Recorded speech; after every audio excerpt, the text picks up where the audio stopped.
So chronographs are some of the coolest watches around. They're definitely more expensive to buy and then also service compared to more basic caliber movements that are going to be powering watches. But that said, come on, chronographs are seriously sweet. I recently did a video all about affordable chronographs and I kind of wanted to continue that series. If you guys haven't checked that out though, I will link to it down in the description below. But what's going on, everybody? Teddy Baldassarre here, and in today's video, we're going to be looking at some really cool chronographs under $10,000. So guys, let's jump into the video.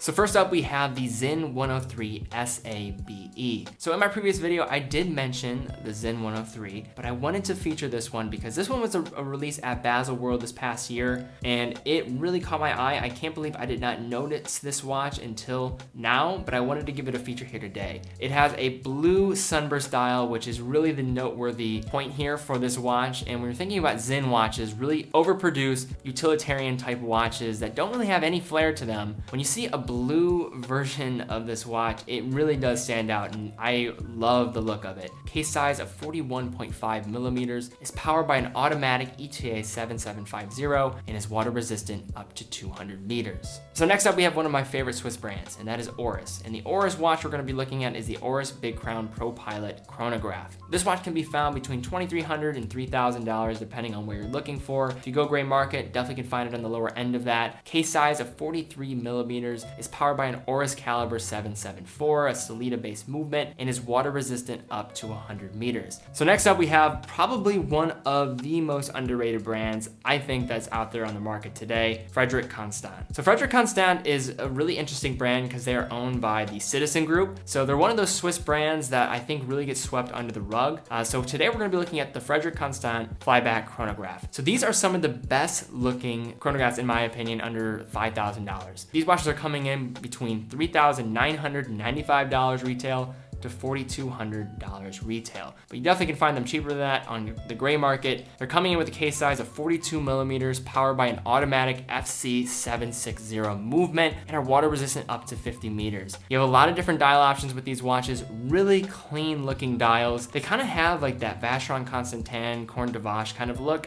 Maybe that's just me, but I can kind of see it here, but really cool looking chronos, and I wanted to give them a mention here today. Now moving right along to Tudor, and Tudor is definitely one of my favorite brands. I have loved what they've been doing the past decade, and they really have been killing it, and you can see that being represented in the amount of just increasing popularity that the brand has underwent. And we're going to be looking at the Tudor Heritage Blackbay chronograph. So the Tudor Heritage line really got a revamp in the past 5 years, and I have loved the direction that they're going. So you have some different options with the Tudor Heritage chronographs. I love just the Blackbay black version. I think it looks super clean. These watches are coming in on the gray market around $3,800. Case size of 41 millimeters. They're powered by an automatic Tudor caliber MT5813, which is really interesting because I don't know if you guys know this, but Breitling and Tudor are exchanging some of their calibers. This specifically is actually a caliber produced by Breitling. So they're kind of sharing some technologies with one another, which I think is really cool. Water resistance here, we're looking at 200 meters and a really impressive power reserve as well, 70 hours. Next, we have a brand and a watch that I have never mentioned before on the channel, and I am kind of perplexed why I haven't, and that is the Montblanc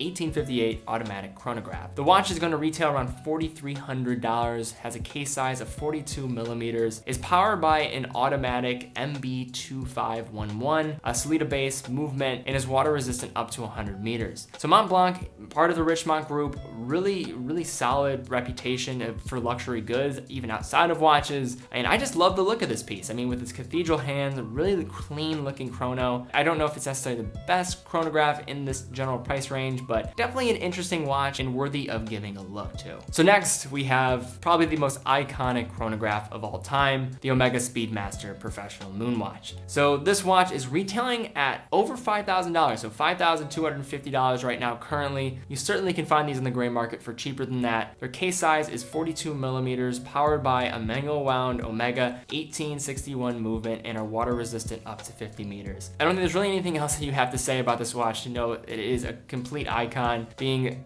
the watch of the Apollo missions for NASA, and has just been seen on the wrists of countless and countless individuals over the years, and has made it home in a lot of just avid collectors really around the world as well. So next up, we're gonna be looking at a heritage watch that I think this brand specifically should be doing a lot more of, and that is TAG Heuer. And the watch is the TAG Heuer Autavia Heritage. The watch was reissued in 2017. It comes in with a price point of $3,795. Comes with a case size of 42 millimeters, powered by an automatic TAG caliber 2 movement, and is water resistant up to 100 meters. I have a lot of mixed feelings about TAG, but this is one of the watches that really strikes me as a really job well done, and I'd love to see TAG stay true to the Heuer kind of roots of the company and really have more watches of this ilk being presented in their collection of watches.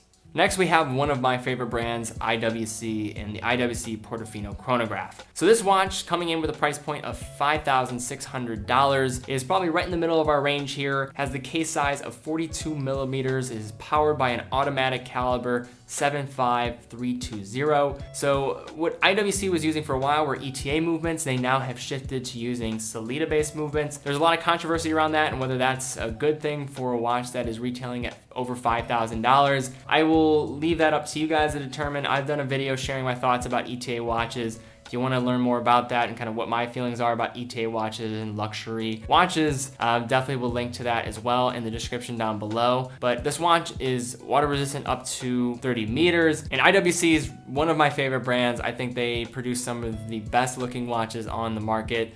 So going right in line with the small wrist conversation, we're gonna be looking at the Zenith El Primero original 1969. So I think the Zenith El Primero is arguably right there with the Omega Speedmaster as the most iconic chronograph of all time. I think it even surpasses the Daytona for a couple reasons. One, I think the Daytona has just become incredibly overrated in the last 10 years or so. Still, it's a great watch, but I don't know for the price point that you're getting everything that the Primero offers. And on top of that, the Rolex Daytona was using the El Primero movement for many years in the late 20th century. So I think you add that all together and you're getting a watch way above the price point that it's asking for. Why I decided to choose this specific version of the El Primero is because of its case size. 38 millimeters, I think it's true to the core of what the El Primero was, and as a guy with small wrists, I love this option. You can come in with a price point between $6,000 and $7,000, depending on where you go for this watch. Powered, of course, by the El Primero movement, the El Primero 400, and then is water resistant up to 100 meters. Now finally, we have the JLC Master Chronographs sector dial. So this is a really awesome looking watch, a watch that I would potentially consider getting for myself if I had the funds right now, but it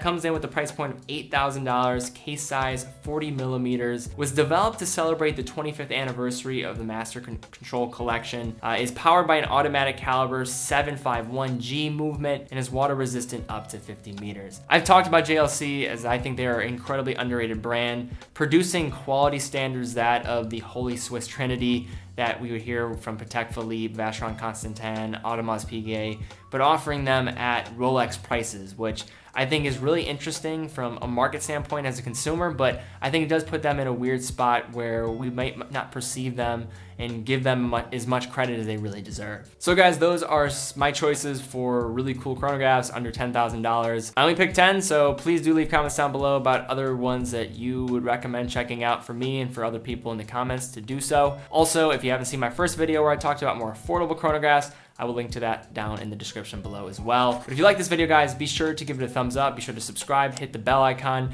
That all really helps out the channel within YouTube's algorithm. So if you want to help the channel grow, that'd be a huge help for us here.